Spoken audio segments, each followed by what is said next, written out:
ओम नमः शिवाय। ओम नमः शिवाय। आज हम आपको शिव पुराण की सती के पैदा होने की कथा सुनाते हैं। दक्ष प्रजापति ब्रह्मा जी के पुत्र थे और सती जो है उनकी पुत्री थी। सती एक बार दक्ष ने जगदम्बा माता की आराधना की और काफी प्रार्थना अनुनय विनय करा। दोनों हाथ जोड़कर माता की प्रार्थना करने लगा, हे माँ, आप मेरे घर पर उत्पन्न होइए और आप मुझको कृतार्थ कीजिए। दक्ष की ऐसी प्रार्थना सुन के जगदम्बा खुश हुई और उन्होंने कहा कि दक्ष, मैं तेरे घर पर अवतार अवश्य लूंगी, तेरी पत्नी वारिणी के गर्भ से मैं पैदा होंगी। तो ऐसा करके दक्ष को वरदान दिया और दक्ष अपने घर चला गया। फिर समय अनुसार माता जो है दक्ष के हृदय में निवास करने लगी, जगदम्बिका दक्ष के हृदय में निवास करने लगी। और उसके बाद धीरे धीरे समय बीतता गया और उसने वारिणी के साथ गर्भाधान किया और वारिणी को एक पुत्री पैदा हुई। और जब वो पुत्री पैदा हुई तो बड़ा खुशी हुआ और उस खुश माहौल में जब दक्ष उस पुत्री को देखने आया तो उसने देखा तो किसी को पता नहीं चला, लेकिन माता ने अपना रूप दिखा के दक्ष से कहा, देख, तेरी प्रार्थना के कारण से मैं तेरे यहाँ पर आई हूँ। अब अगर तू किसी कारणवश तूने मेरे को रुष्ट करा या मेरे को लगा कि मेरा तेरे घर पर अपमान हो रहा है तो मैं उसी वक्त अपने इस शरीर, इस काया का अंत कर लूंगी। तो ऐसा कह के और वो दोबारा से बाल लीलाएं करने लगी। अब वो तो था ही, क्योंकि ब्रह्मा जी और विष्णु जी ने सोचा ही था कि किसी तरीके से जगदम्बिका अवतार लें कि मेरे पास तो हमारे साथ लक्ष्मी जी हैं और ब्रह्मा जी के साथ सरस्वती हैं, तो शिव के साथ भी शिवा जगदम्बिका होनी चाहिए। तो ये करके सती का दक्ष के घर पर। अब कुछ लोग कहते हैं कि सती जो थी दक्ष की छोटी बेटी थी और कुछ लोग कहते हैं ज्येष्ठ बड़ी बेटी थी। अब कल्प भेद के कारण ये सब जो होता रहता है, लेकिन दक्ष के यहाँ सती ने अवतार लिया था। और बाद में जब सती का अवतार हुआ तो सभी देवता मिलने आए और उन्होंने कहा कि आप अगर शिव को वरण करें तो अच्छा रहेगा। तो सती ने कहा, ठीक है, मैं तो मेरा जन्म ही उसी लिए हुआ है। तो उन्होंने तपस्या करनी प्रारंभ की।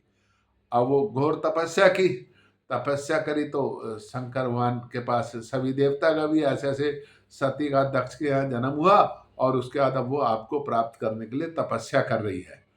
तो अब शंकर भगवान ने देखा भी घनघोर तपस्या कर रही है सती, तो वो उसके पास गए और उसने जाके कहा कि सती, मैं तुमसे बहुत खुश हूँ, मांगो क्या मांगना है। अब वो दोनों जानते तो शिव हर शिव अलग थोड़े ना, लेकिन भगवान लीलाएं करते हैं।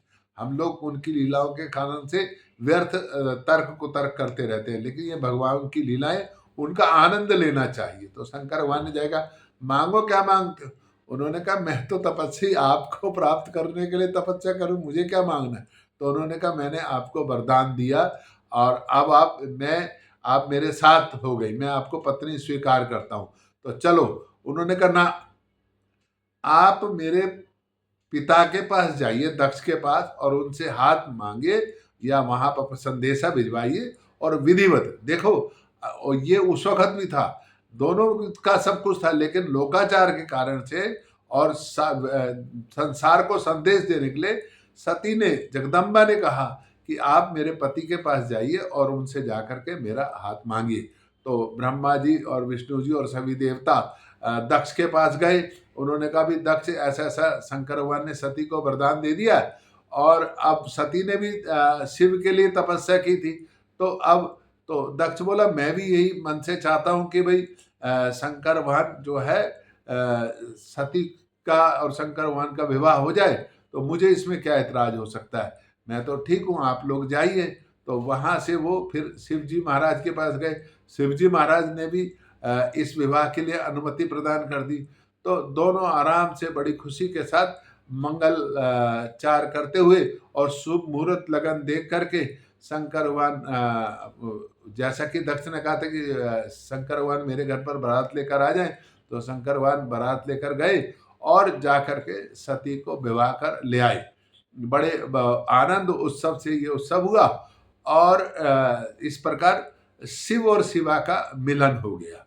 शिव और शिवा का मिलन हो गया, लेकिन उन्होंने एक बात फिर दक्ष को ये कह दी कि अगर ये तेरी पुत्री अगर मेरे विचारों पर, मेरी बातों का सम्मान नहीं करेगी तो मैं इसका त्याग कर दूंगा, मेरे पर विश्वास नहीं करेगी तो मैं इसका त्याग कर दूंगा।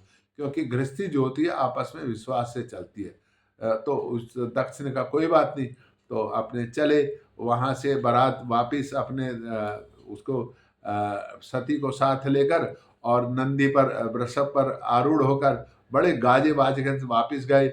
और भगवान शिव ने विष्णु जी को, ब्रह्मा जी को हालांकि रास्ते में से विदा करना चाहा, पर वो भी कैलाश पर गए और वहाँ खूब आनंद के साथ कुछ दिन व्यतीत करके शंकर भगवान ने विष्णु जी को और ब्रह्मा जी को विदा करा और वहाँ आनंद पूर्वक रहने लगे।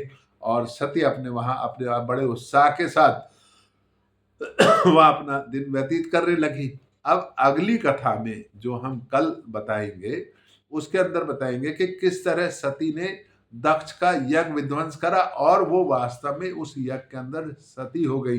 क्या कारण था जो वहां पर सती, इस विषय पर कल चर्चा करेंगे। छोटी छोटी कथाएं सुनेंगे तो शिव पुराण में आनंद बढ़ता रहेगा। सावन मास में शिव पुराण की कथाएं सुनने से हमको शिव लोक की प्राप्ति होती है। बोलो शंकर भगवान की जय। ओम नमः शिवाय, ओम नमः शिवाय, ओम नमः शिवाय, ओम नमः शिवाय।